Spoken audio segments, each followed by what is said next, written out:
A lembrança amarga não consertará o passado. A tristeza não lhe trará luz ao pensamento. O desânimo não tem condições de prestar auxílio. O azedume não pacifica o mundo íntimo. A revolta não lhe fará ver o caminho justo. A crítica é favor de mais solidão. A irritação é a companheira do fracasso. A intolerância afasta a simpatia. O ressentimento é veneno em você mesmo. A condenação é treva que se espalha. Evitemos esses agentes do contra e procuremos trabalhar na certeza de que, servindo, encontraremos a bênção da alegria por nosso clima permanente de luz. Essa mensagem chama-se Agentes do Contra, a autoria de André Luiz, com a psicografia do médium Chico Xavier, e está publicada no livro Recados da Vida. Nessa mensagem, o autor elenca uma série de atitudes pessoais negativas que algumas vezes cultivamos na vida, mostrando que nenhuma delas resulta em benefício algum para nós ou para os outros. Assim ele fala da tristeza, do desânimo, do azedume, da revolta, da intolerância, do ressentimento, do julgamento moral. Enfim, uma série de coisas ruins que a gente acaba fazendo, talvez por distração, talvez por imaturidade, e que acabam resultando em coisas ruins, conforme a lei de causa e efeito. E por fim, ele nos apresenta uma solução, um antídoto para tais venenos, que é o trabalho. Porém, não é qualquer tipo de trabalho. Ele dá a entender que está se referindo ao trabalho a serviço de um bem maior. Em muitas mensagens espíritas, quando se fala em servir, está implícito uma ideia de desprendimento pessoal em favor de alguém ou em favor de alguma situação. Servindo, diz André Luiz, encontraremos a bênção da alegria por nosso clima permanente de luz. No comentário de hoje, tentaremos entender o que significa esse ato de servir, que nos coloca num clima interior permanentemente inundado de luz. Será que somos capazes de trabalhar assim? Será que somos capazes de colocar isso em prática, apesar das nossas limitações, das nossas dificuldades atuais? De acordo com o Evangelho de Jesus e com a doutrina espírita, sim. Todos nós somos capazes desse tipo de realização, qualquer que seja a nossa condição. Vamos lá. Em primeiro lugar, é importante conhecermos a concepção espírita de trabalho. No Livro dos Espíritos, questão 675, os espíritos superiores esclarecem a Allan Kardec, dizendo que toda ocupação útil é trabalho. Repetindo, toda ocupação útil é trabalho, ou seja, toda atividade que resulta em algum benefício para o mundo ou para as pessoas é trabalho. Seja uma ocupação material, por exemplo, trabalho profissional remunerado, seja alguma ocupação da alma, uma tarefa imaterial, por exemplo, uma mãe ensinando a seu filho. Tudo isso é trabalho. Essa questão está num capítulo chamado Lei de Trabalho, em que os espíritos nos esclarecem também sobre um outro ponto muito importante. Dizem eles, o trabalho é uma lei de Deus. Juntando essas duas ideias, a de que toda ocupação útil é trabalho e de que o trabalho é uma lei de Deus, temos aí a concepção espírita de trabalho. Quando Jesus esteve entre nós, ele trabalhou, porque tudo o que ele fez foi útil e benéfico para as pessoas, para a evolução do mundo, para nós. Não por acaso, ele nos deixou um ensinamento lindo e profundo a esse respeito. Meu Pai trabalha até agora e eu trabalho também. Repetindo, meu Pai trabalha até agora e eu trabalho também. Se formos capazes de seguir esse ensinamento, aparentemente tão singelo, nós poderemos usufruir da recompensa que André Luiz nos prometeu na mensagem, que é a de encontrar dentro de nós mesmos a bênção da alegria, vivendo num clima permanente de luz. Contudo, podemos nos perguntar, por que é tão difícil viver esse ensinamento? O trabalho nem sempre é fonte de alegria. Muitas vezes a gente se estressa, se exaure, enfrentando situações difíceis, pessoas difíceis, e nada disso nos traz alegria.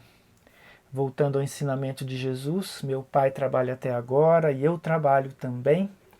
Se analisarmos a vida de Jesus, perceberemos quantas coisas importantes ele realizou em tão pouco tempo.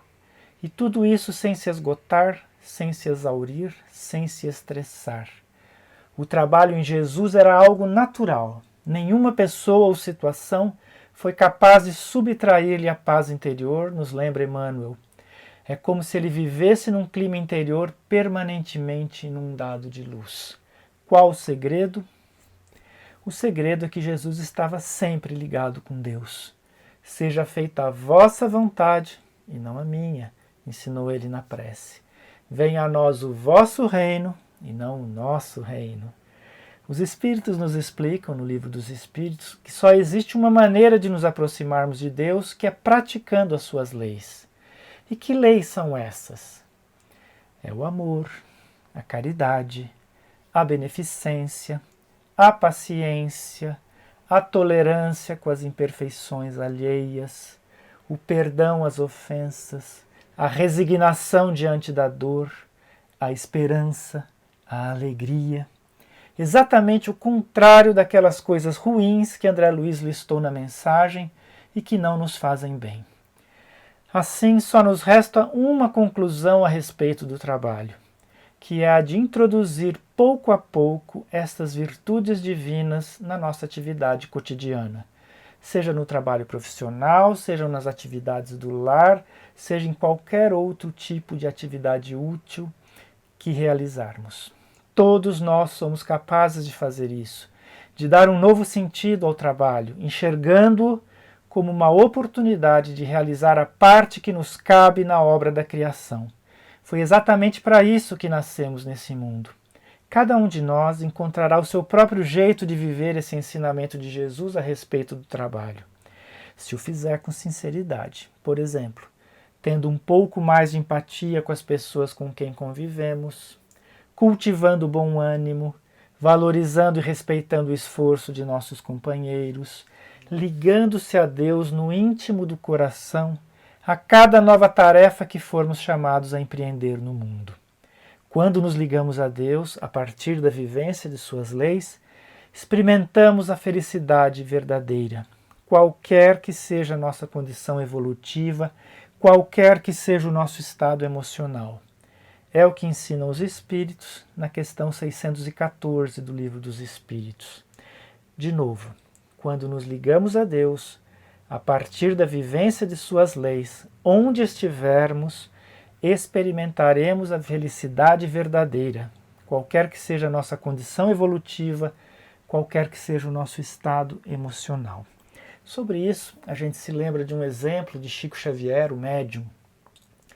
Dizia ele que quando jovem, às vezes experimentava no coração uma tristeza, um tédio, uma amargura. Ou seja, ele não era um espírito perfeito, assim como nós também não somos. Mas, dizia ele, que quando isso acontecia, ele arrumava um tempo para ir a um hospital ou um abrigo de idosos, para conversar com os doentes ou com os velhinhos, ouvir suas histórias, fazer companhia, falar do Evangelho, falar de Jesus. E com isso seu coração ficava mais leve, se enchia de alegria e esperança. O seu clima emocional se modificava. Percebam que não eram as pessoas que lhe traziam alegria, era a maneira como ele mobilizava a sua vontade e as suas energias, buscando a Deus por meio de uma atividade útil. Lembramos também de uma história contada por um educador. Ele trabalhava numa secretaria de educação e foi visitar uma escola pública num lugar muito pobre. Foi uma visita de surpresa, não combinada. Quando chegou lá, percebeu que era um lugar muito simples, mas muito bem cuidado. As salas de aula, o pátio, estava tudo organizado, banheiros limpos. Quando foi beber um copo d'água, viu ao lado do filtro, enfileiradas, as canequinhas de aço das crianças, limpinhas, todas areadas, brilhando. E aí ele pensou, aqui tem alguém que trabalhou com capricho. Aqui tem alguém que foi além da sua obrigação, que pensou no bem-estar das crianças, que colocou amor no seu trabalho, obviamente sem nenhuma recompensa. Portanto, trabalhar com capricho em benefício do outro também é servir a Deus. Todos nós estamos vivendo em tempos muito difíceis. Podemos dizer que fomos chamados por Deus a servir, entre aspas, em campos de batalha muito desafiadores. A mensagem de André Luiz nos lembra que a solução para o nosso fortalecimento não está fora de nós, mas dentro de nós mesmos, na nossa atitude íntima de ligação com Deus, a se materializar no mundo por meio do nosso trabalho, das nossas obras, das nossas realizações. Que possamos viver a cada dia a recomendação de André Luiz expressa no último parágrafo da mensagem que estudamos hoje. Evitemos os agentes do contra e procuremos trabalhar, na certeza de que, servindo, encontraremos a bênção da alegria por nosso clima permanente de luz. É isso, pessoal. Até a próxima semana.